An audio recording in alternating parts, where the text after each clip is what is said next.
Hi, I'm Dr. Simon Fryler, consultant in clinical neurophysiology. In this video, I'll be providing an overview of clinical neurophysiology for neurologists. I will be going through the basic principles underlying what we do, the numbers and data interpretation, and patterns of problems that we commonly see, and then put those in the context of a series of cases. There are three modalities that we deploy. We have the EEG, which picks up brain activity. We have nerve conduction studies and electromyography, looking at the peripheral nerves and muscles.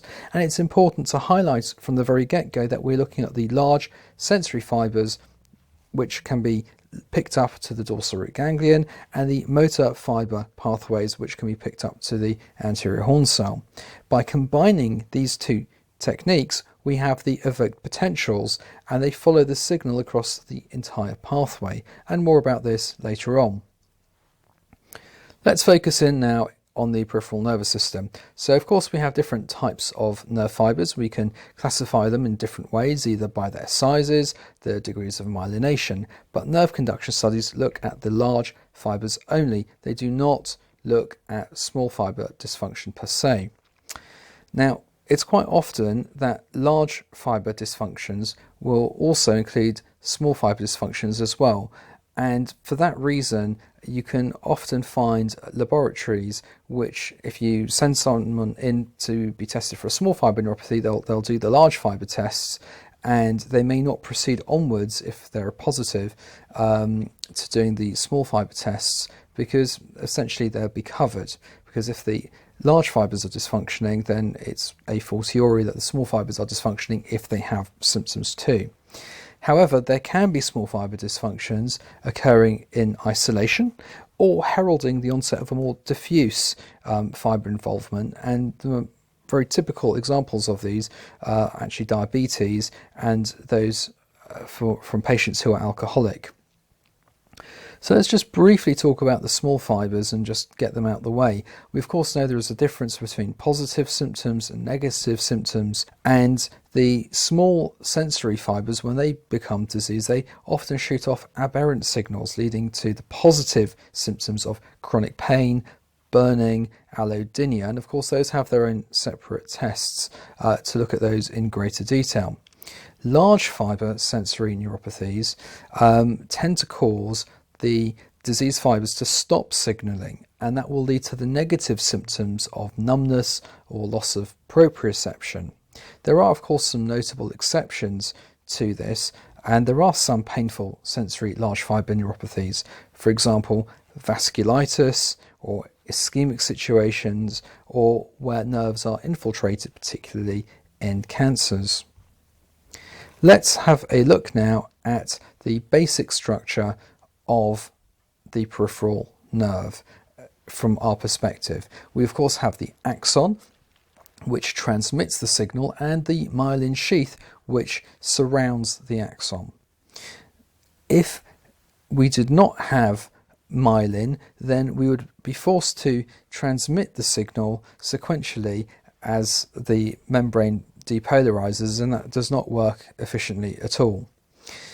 And that's why we have the myelin sheath, we have the nodes of Ranvier to allow for saltatory conductance. So if we now think about what the axon and what the myelin will give us in terms of our nerve conduction, so the axon gives rise to the amplitude of the responses, and for the sensory responses we call these the sensory nerve action potentials, and for the motor responses the axon will give rise to something called the compound motor action potential, or the CMAP. The myelin gives rise to the conduction velocity. So for the sensory nerves we'll have the sensory nerve conduction velocity, and for the motor fibres we'll of course have the motor nerve conduction velocities. If we now see what happens if we have a shrunken axon in the top part of the diagram, that's what that's showing, then actually what we're going to find is a reduction in either the sensory nerve action potential or in the compound motor action potential. So for axonal neuropathies, we'll have a reduced amplitude and an essentially preserved velocity. Of course, there are exceptions, and in addition to this, as axonal loss increases, we also have something called fast fibre dropout, and conduction velocities can fall too. However, if we contrast this with demyelinating neuropathies, in this scenario we're going to get a reduction in the conduction velocities, either the sensory nerve conduction velocities or the motor nerve conduction velocities.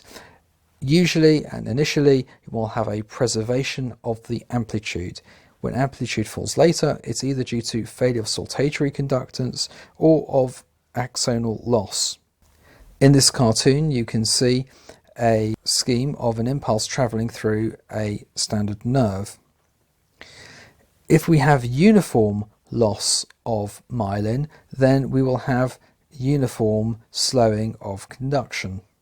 If, however, we have more focal loss of myelin, then what will happen is the impulse will travel across, slow down before speeding up again.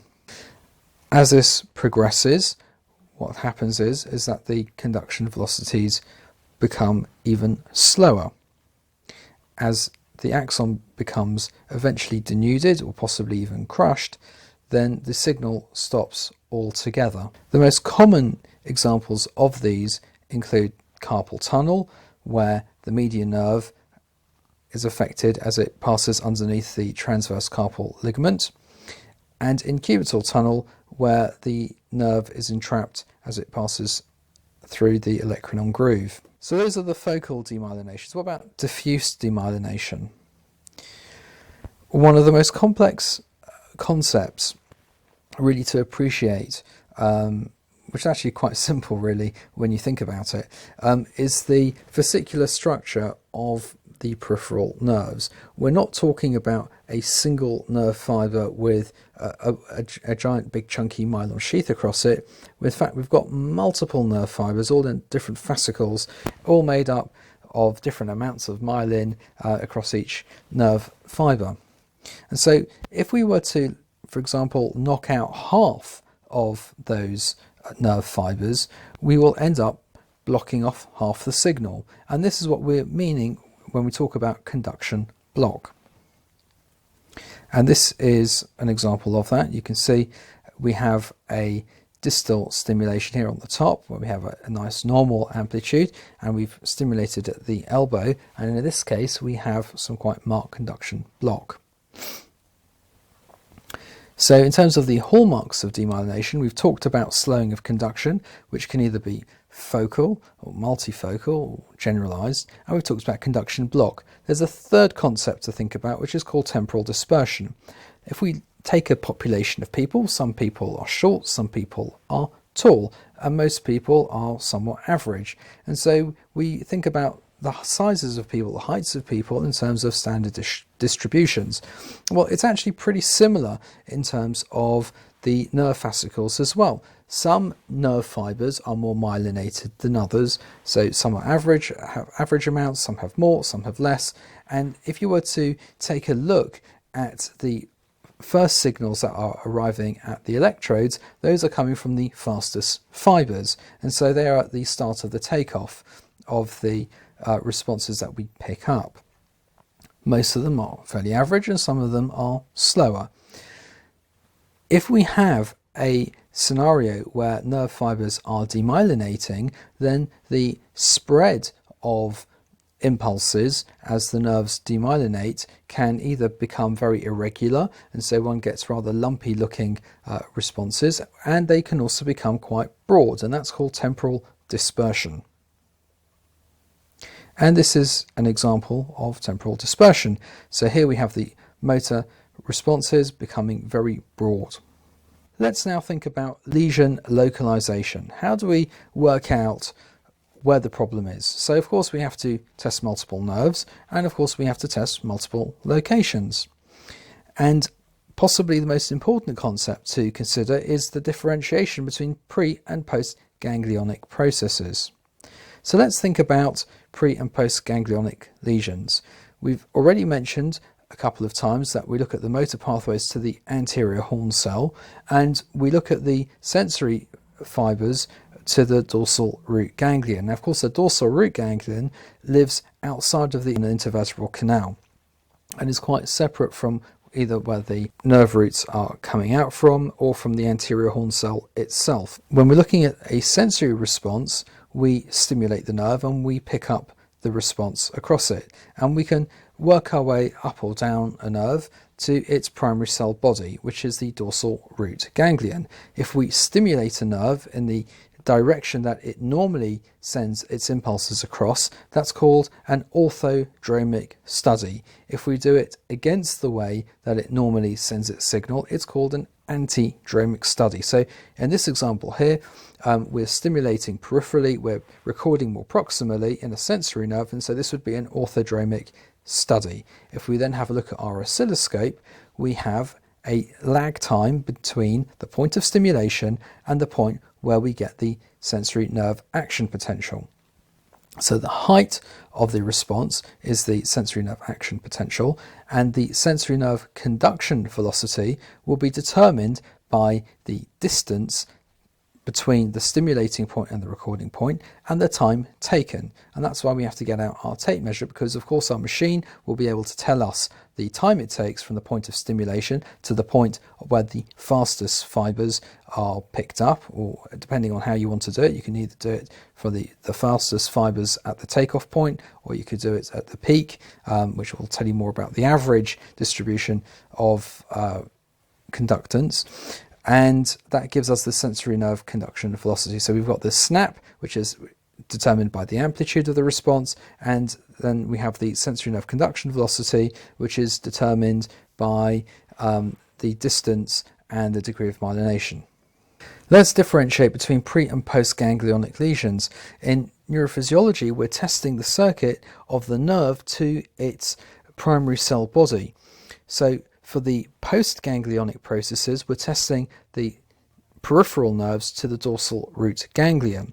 So any problem with the axon all the way up to the dorsal root ganglion will be determined by a reduction in the sensory nerve action potentials, and so that will be a post-ganglionic process. If, however, the level of the lesion is more proximal to the dorsal root ganglion, then the sensory responses which are occurring or generated after its cell body will not be affected. And this is the way we can distinguish between a pre and a post-ganglionic lesion. Let's contrast now with the motor studies. Here we're going to be stimulating the nerve distally to begin with, and then picking up the response over muscle fibre rather than nerve as we do with the sensory responses.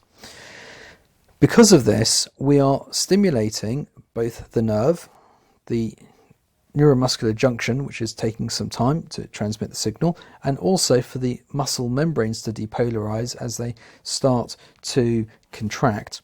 And so we record a single measure called the distal motor latency, which is the time it takes between the point of stimulation to the point where the muscle fibers are beginning to contract. We can then stimulate more proximally and work out the intermediate latencies, and that provides us with a motor nerve conduction velocity.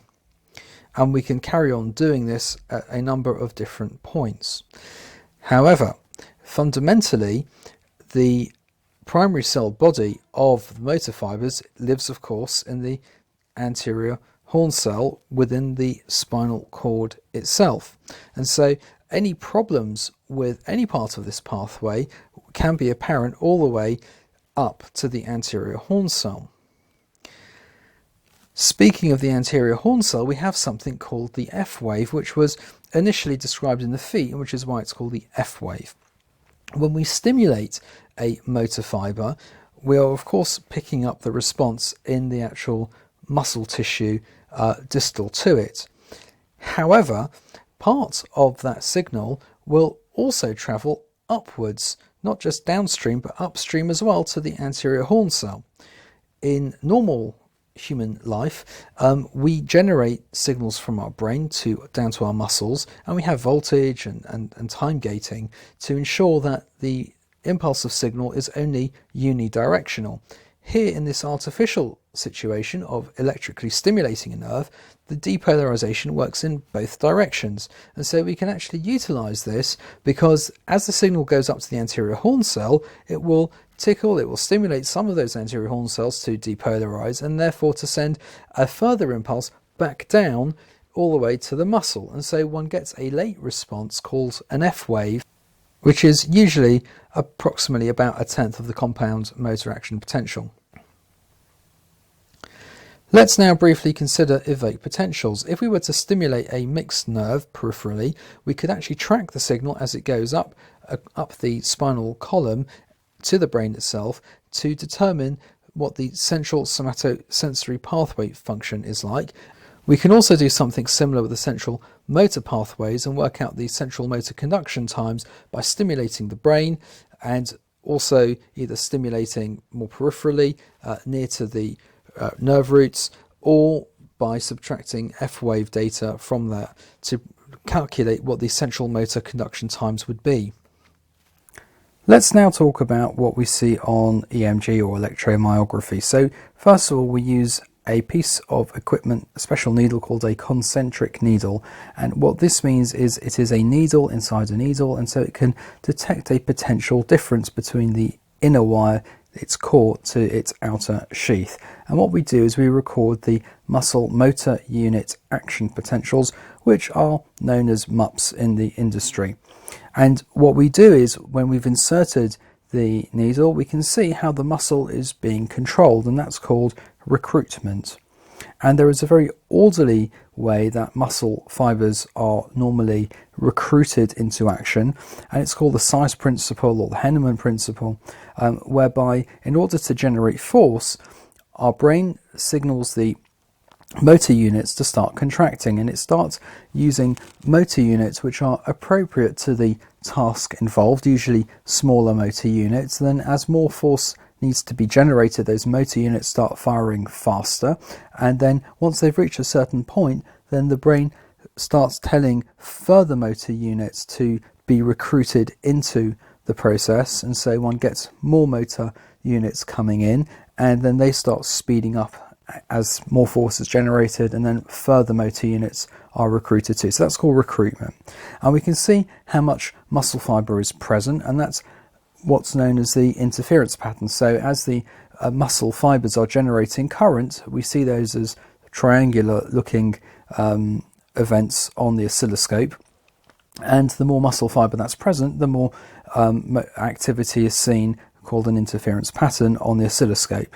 And we can see the electrical characteristics of the muscles, and we can differentiate between myopathic processes versus neuropathic processes. So for example, if you have a reduced motor action potential on nerve conduction study, by using the EMG you can then distinguish whether that's to do with a myopathic process or a neurogenic process. And we can see the degree of axonal continuity in lesions. So if a nerve has been cut completely, then of course one will have no ability to recruit the motor fibres, and the varying degrees of axonal continuity can also be distinguished and characterized with the EMG. And we can also have a look and see if there are any signs of recovery. Let's first start off with the myopathic situation. So here we have in our diagram a schematic of a needle as it's sitting inside some muscle, and around it is a radius where you can actually pick up the signals from the motor fibres. So within that cone, as it were, or sphere really, of detection, one will be able to see individual activities from the muscle fibres. In a myopathic process, the muscle fibres start shrinking down, and so that reflects itself on the oscilloscope by the amount of current that these muscle fibres can generate being smaller in amplitude than in the healthy state. They're also polyphasic, and the reason is, if you have a look to the diagram on the right hand side here, is you now have more of these shrunken muscle fibres crowded around the needle, and so you're getting an overlap of more action potentials relating to the contraction of these muscles. So you get small amplitude because they've all shrunk, and they become polyphasic because there are more of them crowded around the needle. And so more of them are being seen and by the needle and the oscilloscope, and so that's what one's getting. They're also rapidly recruiting. So one loses this orderly recruitment of smaller ones and then larger ones coming in, because what's happening here is the brain is trying to drive the muscles into generating force. And the normal process is completely interfered with, because one's now having all these small muscle fibers, shrunken muscle fibers, and the brain's doing its very best to try and sort of flog these knackered out old horses, as it were, into generating more force. And so a lot of these muscle fibers will be recruited very, very quickly, very rapidly, to try and generate the force.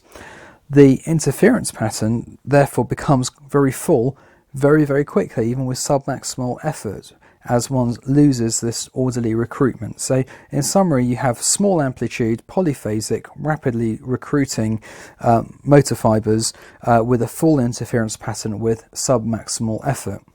This is a screenshot of a myopathic EMG. The amplitude of these, I'm sorry you can't see the actual scale of this on here, but these are 0.2 to 0.3 millivolts in amplitude. The normal size is roughly between 1 and 2 millivolts. So it's quite significantly reduced in amplitude. You can see these are very spiky, polyphasic, and there are lots of these here on the screen. I'm now going to play a video of what happens in a myopathy. So here we go.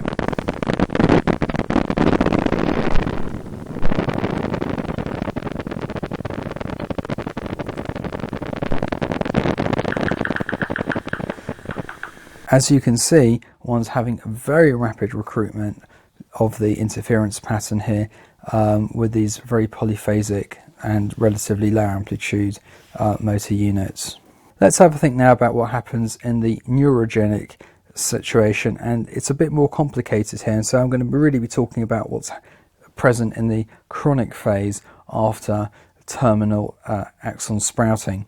So what happens over here is that as parts of the nerve fascicles die off, one actually has some withering away of muscle fibers.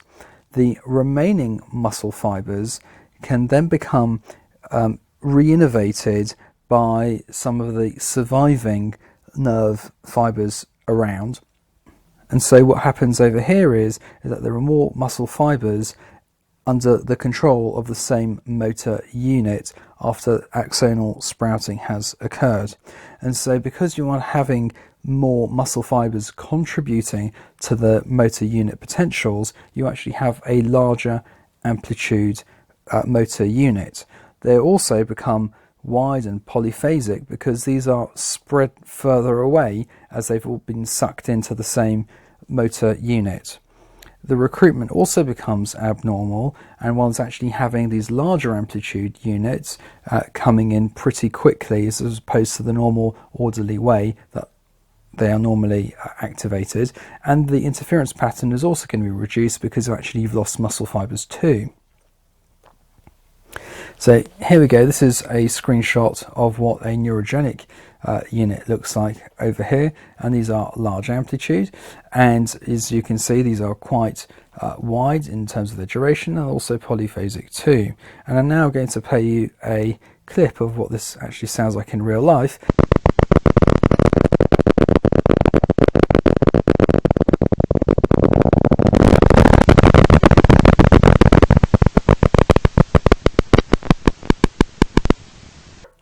And it sounds rather like popcorn and a popcorn machine popping away. These are relatively duller sounds as opposed to the situation with myopathy, which are quite scratchy sounds. So these are rather dull sounds, and one is having fewer motor unit action potentials being displayed on the screen here, as there are fewer motor units still present down at the level of the muscle fibers. Let's let's think now about the spontaneous activity that we can also pick up. So this is referring to what happens when we allow the needle to be inserted and we listen to the initial activities with the muscle at apparent rest. And in terms of the spontaneous activities, these can either arise from the muscle tissue itself or due to the nerve. So from within the muscle itself, we have increased insertion activity, positive sharp waves, fibrillations, complex repetitive discharges, which can all be generated by muscle and nerve. Myotonia is generated from muscle fibre only, and from within nerve tissue, fasciculations are generated by nerves. Very important to differentiate between inclusion body myositis and motor neuron disease, presence of fasciculations, because that's of course generated by nerve rather than from muscle, and myokymia is another example of a neurogenically originating spontaneous activity. In general, the spontaneous activities tend to denote more active processes. You can, of course, see more information and examples of all of these phenomena if you further explore this YouTube channel. We have pre- and post-ganglionic processes. The post-ganglionic processes, i.e. peripheral neuropathies, will have either reduced or absent sensory responses on the whole, plus or minus reduced or absent motor responses, plus or minus abnormal EMG. There are, of course, some exceptions to this. Multifocal motor neuropathies won't have the sensory responses affected, just as an easy example. But in general, a postganglionic process, a peripheral neuropathy, will have reduced or absent sensory responses, plus or minus some motor fibre involvement, which will either be seen on the nerve conductions with the CMAPs or with the EMG. So putting this all together, when we do a nerve conduction test, we're trying to see whether the type of problem affecting the nerves is either axonal, demyelinating or mixed. We try and work out whether it's single nerves affected, multiple nerves or all the nerves. And we can also try and determine which of the nerve fibres are involved, whether it's the sensory, motor, autonomic or all.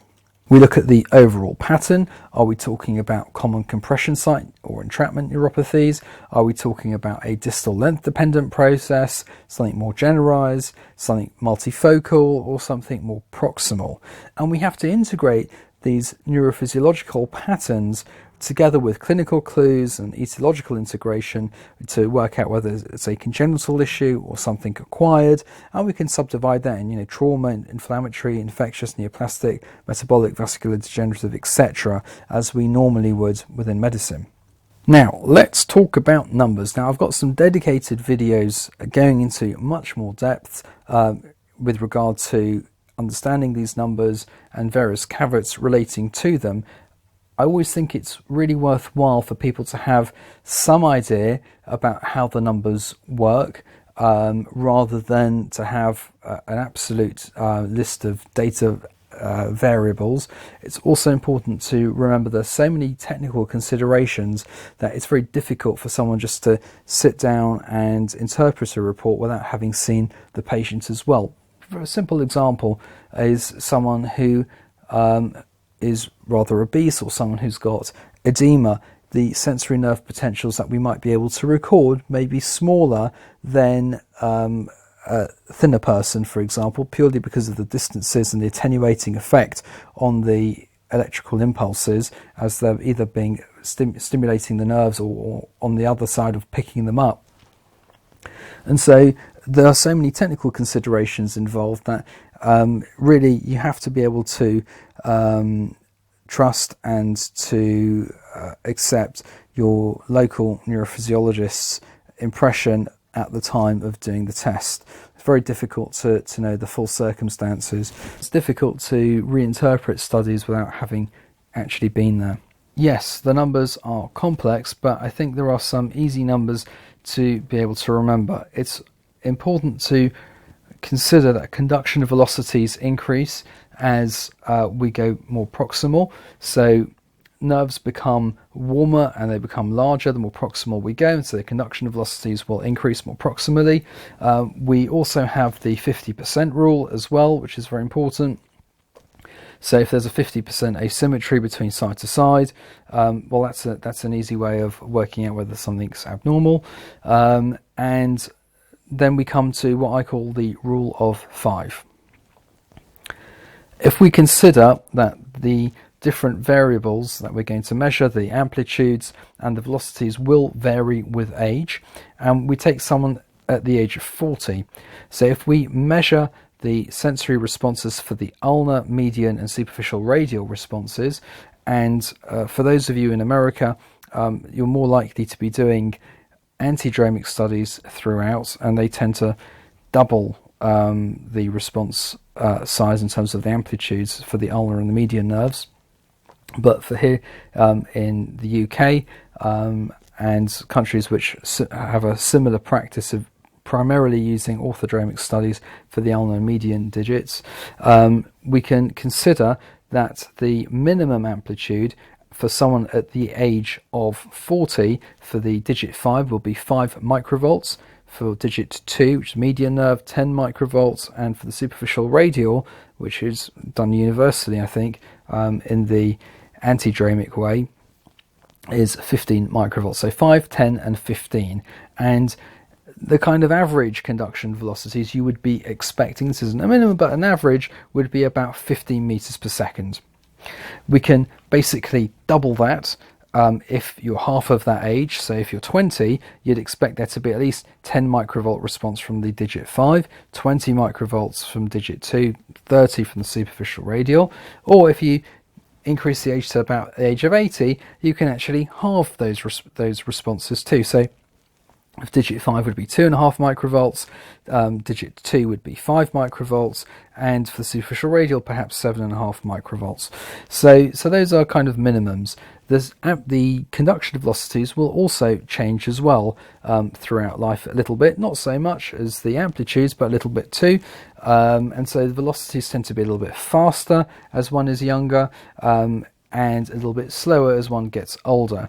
We're not talking about pediatric velocities here, we're talking about the age of 20, by the way. We're talking about 55 meters per second when you're about 20, 50 meters per second when you're about 40, and about 45 meters per second when you're about 80. For the lower limbs, we can also think in terms of 5s as well. So the sural, 10 microvolts, superficial perineal, 5 microvolts as well. Conduction velocity at least 40 meters per second, 45 at the age of 20, and about 35 at the age of 80 as minimums. Let's move on now to motor action potentials of the CMAPs.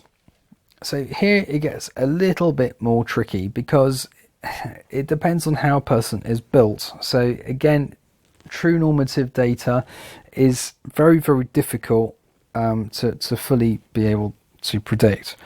But in terms of the distal motor latencies, we can think of 3.5, 4.5, 5.5 and 6.5 for the ulnar ADM, median APB, perineal EDB and tibial AH respectively. Upper limb conduction velocity is about 50 meters per second, similar to the sensory ones, 40 meters per second roughly for the lower limbs. In terms of the amplitudes, again, if we think in terms of 5s, so for the APB, at least 5 millivolts, and for the ADM, at least about 10 millivolts too. But again, there's always some plus and minuses here, depending on hand build and height and on these kind of parameters. So it's very difficult, and so it's actually very useful doing side-to-side comparisons sometimes in order to get more of a sense of what's abnormal, what's borderline, and what's okay. F responses, so this is measuring the time it takes to go all the way up to the anterior horn cell and back down again. Roughly speaking, it's about 33 milliseconds for the upper limb, about 55 milliseconds for the lower limb. Of course, there are differences in height, so a very tall person will have longer F responses in health compared to someone who is smaller.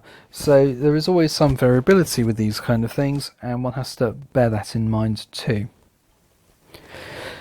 Let's move on to some cases now. So the first case I'm going to present is a 46-year-old male with numbness and imbalance.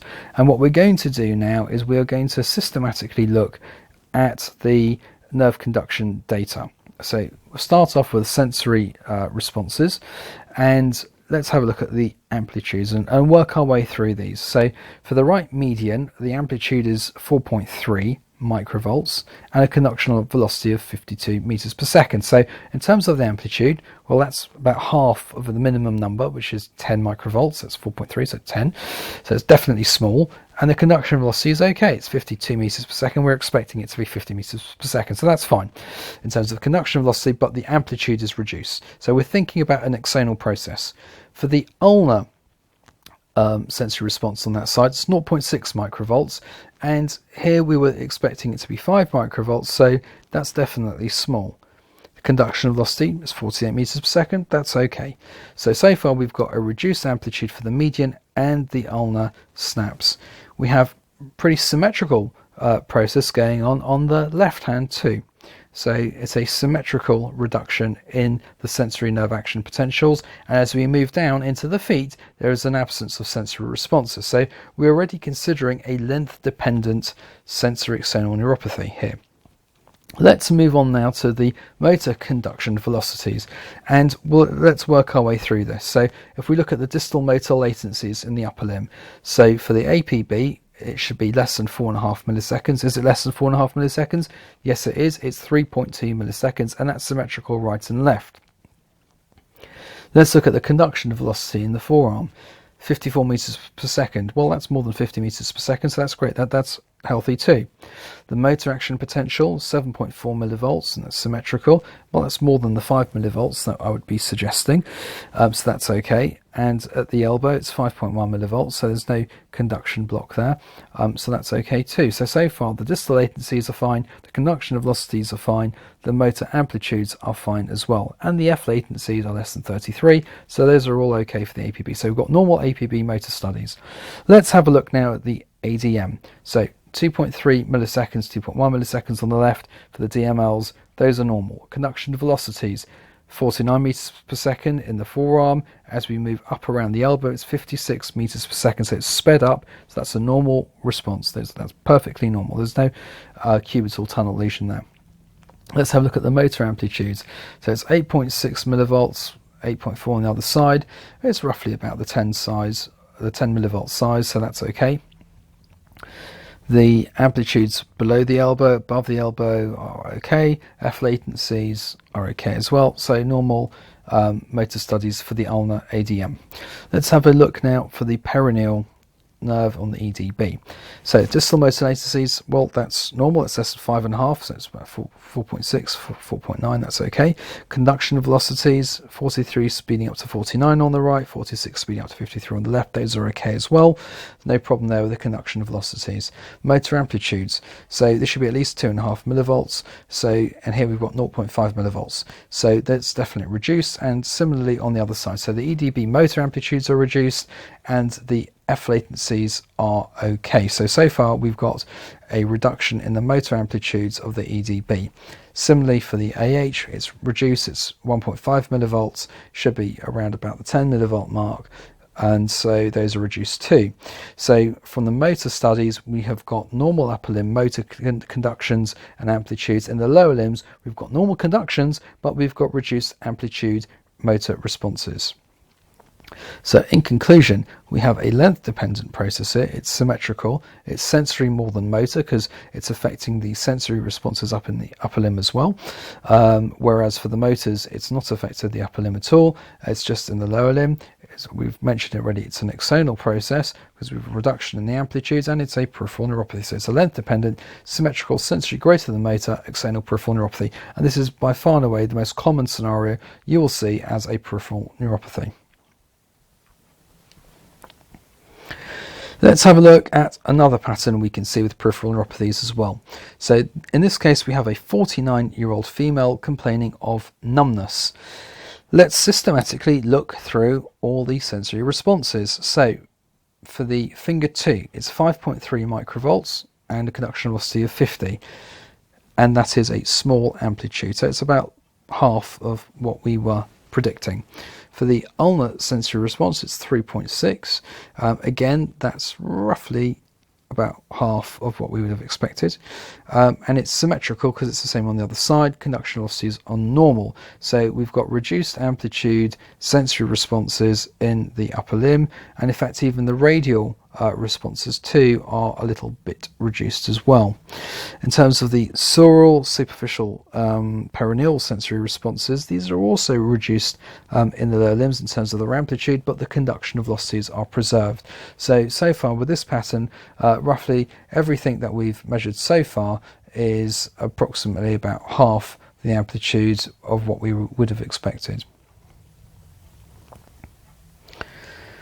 Let's have a look now at the motor data. So in the upper limb, the DMLs for the APB are normal, the conduction velocity in the forearm is normal, the motor action potential amplitude is reduced a little bit, so it's 4.4 millivolts, 4.3 millivolts the other side. The F latency is okay.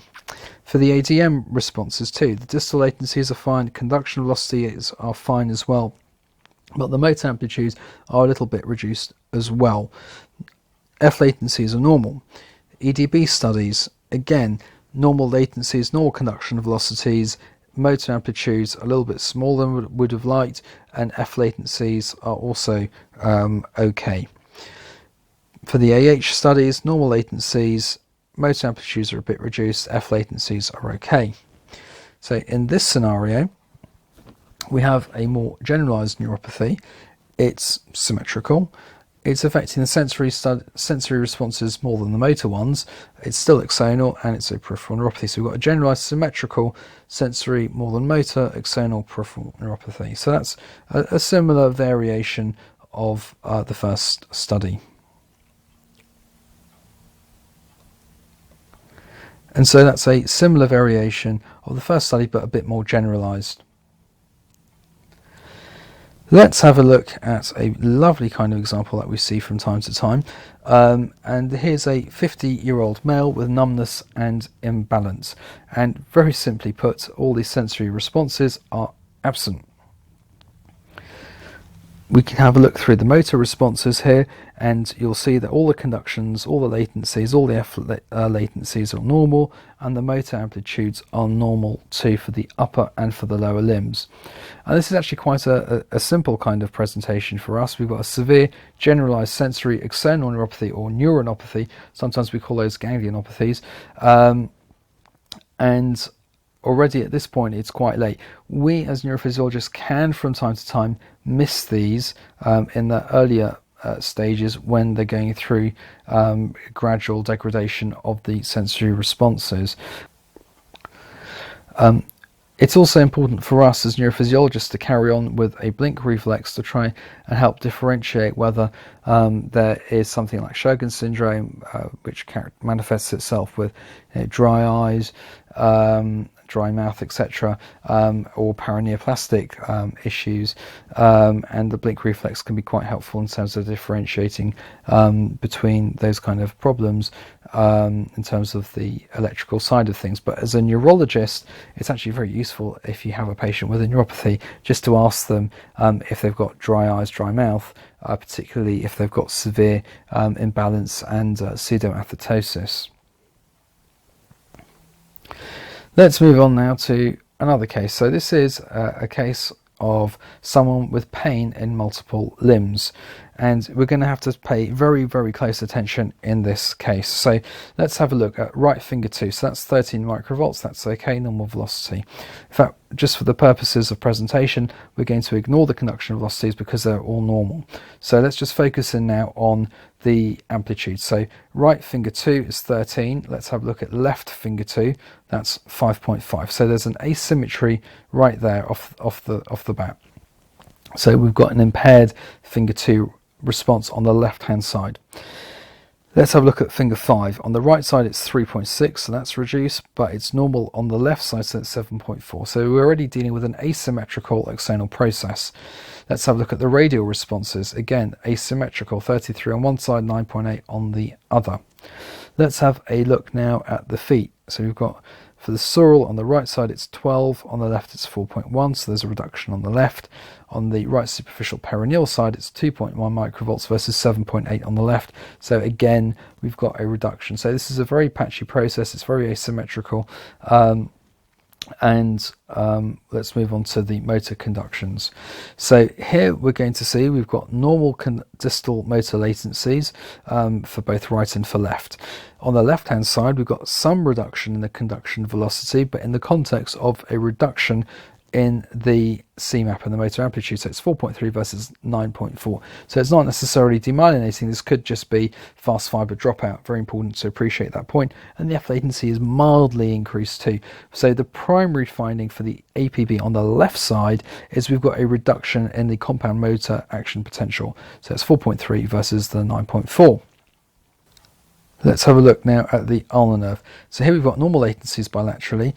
Again, we've got some reduction in the conduction velocity on the right side in the forearm, otherwise normal as we come more proximally. But the motor amplitudes are asymmetrically reduced over here, so it's 3.6 versus 9.4. So there's some axonal loss there. And again, the F latencies are slightly prolonged compared to the left side. So again, one has to start thinking about fast fibre dropout here, rather than a demyelinating process. Let's have a consideration of what's going on in the feet now. Normal latencies, normal conduction velocities, we've got an asymmetrical reduction in the motor amplitudes of the EDB, so 0.5 versus 2.5. So again, axonal loss is being indicated, and for the AH responses, we have got normal latencies, normal conduction velocities, but an asymmetrically reduced CMAP on the left-hand side, 3.3 millivolts versus the 15 on the right-hand side, and again some slight asymmetries in the F latencies, but nothing really to write home about per se. So if we try and summarize what we're seeing over here, if we now summarize what we're seeing over here, we have studies which are compatible with a multifocal mononeuritis multiplex affecting the following nerves. So we've got the left median, the right ulnar, left radial, right perineal, left tibial, and this is quite a typical type of finding, very, very patchy, all over the place, very asymmetrical, and of course clinical pain associated with this syndrome. Let's have a look now at case 5. So here we have got absence of sensory responses for median and ulnar nerves and for the sural and superficial nerves, but the right radial and left radial, they're still present, they're still recordable, but very low in amplitude. And curiously, there's also conduction velocity slowing as well, which is not something you see too often. Let's have a look at the motor data here. So first of all, let's have a look at the distal motor latencies in the upper limb. So if distal motor latency is 12 milliseconds, and it's the same bilaterally. Conduction velocities, we should be expecting something in the region of about 50 meters per second, and instead we're seeing 15 meters per second bilaterally. Motor amplitudes are reduced, and the F latencies are prolonged. Now if we just think about the relative conductions and latencies and F latencies that we are recording and compare those to what we would be expecting, one would normally expect a motor latency for the median nerve to be about 3.5 milliseconds. Here it's 12 milliseconds, so it's approximately 4 times the time that we would normally expect it to have occurred at for latency to be measured out. If we look at the conduction velocities, so we're normally expecting around the 50-55 meters per second mark in the forearm, and here it's 15 again, so it's about a quarter. So the distal motor latency is about a quarter of the speed that we would have expected it to be. So rather, I should say, so the distal motor latency is approximately 4 times the length we would normally expect it to be. The conduction velocity in the forearm is about a quarter of the conduction speeds we would expect it to be. And the F latencies as well. I mean, normally one would be thinking about an F latency of about 25 milliseconds in health. I know we say less than 33, but usually it's around about 25, 27, and here it's about 73. So there's quite a fair prolongation here, but in terms of the overall proportionality of the slowing, it's roughly about a quarter or a third of what we would expect it to be. We have a very similar scenario here as we go down to the ADM. So distal latencies here at 8.2, so those are prolonged, again roughly about 4 times the duration that we'd have expected it to occur at. The conduction velocities, again, quite uniformly slow. We do have normal slight speeding up as we go around the elbow here, so it's not an entrapment process. So whatever's going on in the median nerve is a very similar process going on in the ulnar nerve, and again, F latencies are prolonged. Let's have a look at the lower limb. Again, we have got some quite marked slowing in terms of the distal motor latency becoming pushed further back, so it's about 16 milliseconds. It's very uniform. Conduction velocities again 10, 12 meters per second, and the F latencies, well, there's no response. It's not that they're not necessarily there. The F latencies, there's no response. Similarly, for the posterior tibial responses, we've got markedly prolonged distal latencies, quite slow conduction velocities here, and no response to the F latencies. And of course, the motor amplitudes for both the EDB and the AH are reduced. So over here, what we're actually seeing is a very uniform process. It's quite a demyelinating process. Everything's very, very slow. It's very proportional. I haven't reported over here whether there's been any conduction block or any temporal dispersion, but there isn't in this scenario. Nothing to report in that kind. It's very uniform. And so when one's having a uniform process like this with conduction slowing, no conduction block or temporal dispersion, it's actually suggestive of a congenital demyelinating neuropathy within the CMT type 1 family. And the reason for this is because all the nerve fibers are affected by the same process fairly uniformly. This doesn't apply with all the CMTs, but the CMT ones, this tends to be the pattern that we see. Let's move on now to case 6. So we've got a 35-year-old male with rapidly progressive weakness. We have absent median responses bilaterally. We've got reduced ulnar sensory responses as well. The velocity is also a little bit slower than we would like it to be. The radial responses are okay. Sural responses are normal bilaterally, but there's an absence of the superficial perineal sensory responses. So I'm just going to highlight at this point here, we've got absent medians and normal surals together with some other sensory impairment too. Let's have a look at the motor conduction velocities. So the distal latencies are bilaterally prolonged, but asymmetrically so. So on the left it's 12 milliseconds, on the right it's 9 milliseconds. The conduction velocity in the forearm is quite slow on the left side, so it's 16 meters per second compared to 32. Let's have a look at the motor amplitudes. 4.3 on the right, and as we go up to the elbow it's 1.9, so that's less than 50%, and so we're dealing with a conduction block over here, and the F latency is prolonged at 45 milliseconds. On the left hand side we also have some conduction block because we've gone from 3.3 millivolts to 1.0 millivolts, and the F latency is absent. So we've got an asymmetrical demyelinating neuropathy here. We can see straight off the bat just by looking at the APB. Let's have a look at the ADM. Again, we've got a slight asymmetry here, but bilaterally prolonged DMLs. Conduction velocities are impaired, 34 meters per second on the right, and then slowing down around the elbow to 16 meters per second, and then 11 meters per second a bit more proximally. But on the left hand side we've actually got 12 meters per second. But on the left hand side we've got 12 meters per second, slightly speeding up to 24 meters per second and slowing down to 14 meters per second as we get up to the next segment. And so there's quite variable conduction velocities going on over here for both ulnar nerves. We also have reduced motor amplitudes, 3.6 millivolts on the right, 4.5 millivolts on the left.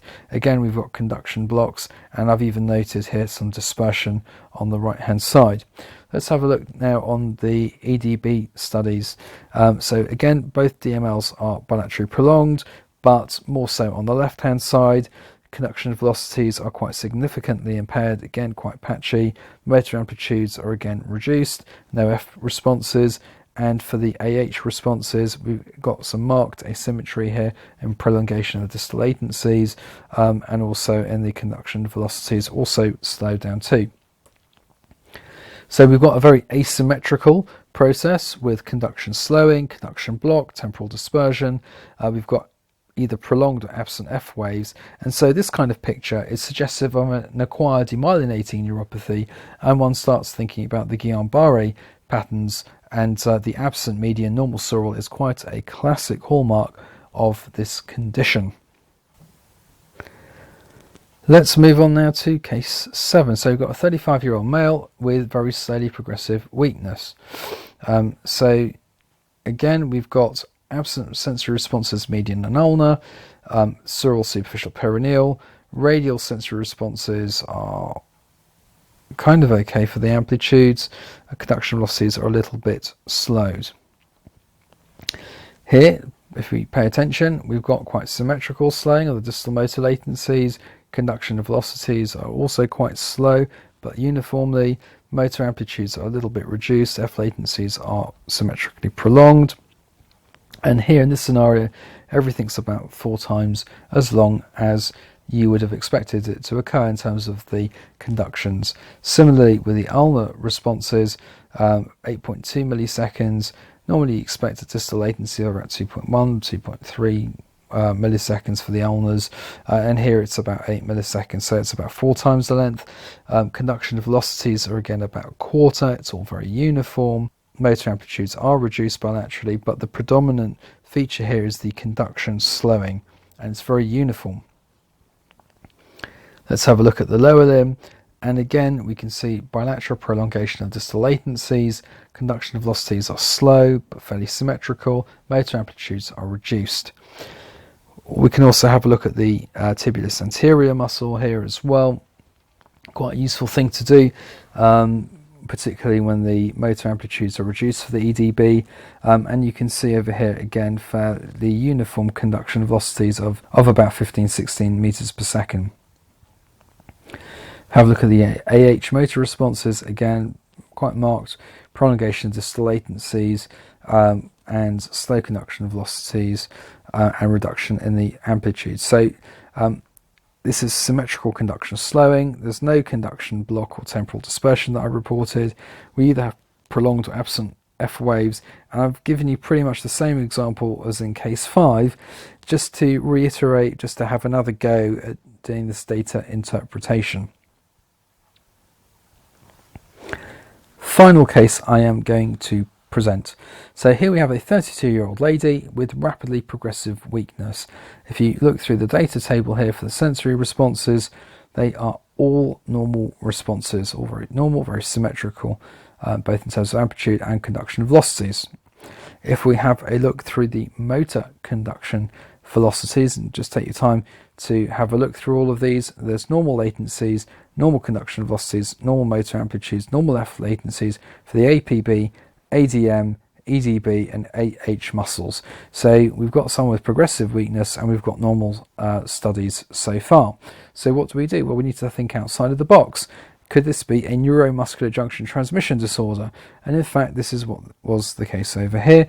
We have a repetitive stimulation study, repetitive nerve stimulation study, and here you can see very clearly quite marked decrement from the 1st to the 4th, depending on the laboratory and how you do things, whether it's the 4th or the 5th. But here you can see quite a marked reduction in the amplitude as this repetitive current is stimulating the muscle APB in this example to twitch, and we can see a reduction in area and amplitude of about 25%. 10% is the cutoff to actually call this abnormal, so it's 25% over here. So we now know that there's actually a neuromuscular junction disturbance. Because many people haven't seen what abnormal jitter is like, I'm sure you all heard of it, but to actually see what it is, I've actually included an example here for you as well. So let's take this and dissect this apart. What I'm going to be doing over here is using a stimulated technique to stimulate the orbicularis oculi muscle to twitch. So there's one needle that goes just above the zygomatic arch, and that stimulates the branch of the facial nerve there to cause the muscles to twitch in the orbicularis oculi. We then place a concentric needle behind the orbicularis oculi to pick up the apparent muscle fibre action potentials and to determine the actual jitter. The sound you're hearing immediately is the sound of the current being applied to the nerve, and if the muscle fibres are firing off in synchrony as they should be, if there's efficient neuromuscular junction transmission, then if you imagine a hand and some fingers tapping down in unison on a hard surface, then one wouldn't be able to hear the difference between each of the individual fingers coming down if they all land at exactly the same time. However, if there is a neuromuscular junction instability, if we use our example of a hand with different fingers coming down, they'll all start landing at slightly different times, and so one will be able to differentiate between all the different apparent muscle fibre potentials being generated. So over here it sounds quite musical, instead of what it should just be, which is and if you have a look on the screen you can see them all jiggling around. What I'm going to do now is actually zoom in onto a couple of these apparent muscle fibre action potentials, and we'll be able to see them very clearly jittering across the screen.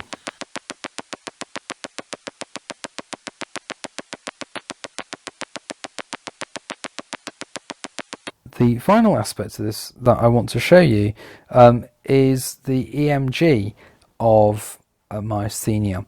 So in myasthenia one tends to get a myopathic looking picture of those affected muscles. There's like a small amplitude that you can see. However, in contrast to the myopathic scenario, because there is block that's going on, one's actually getting an incomplete interference pattern, and so that's a very interesting clue to differentiate between the small amplitude responses that we see in myopathy from those seen in myasthenia. So this case was all about a neuromuscular junction transmission disorder compatible with myasthenia.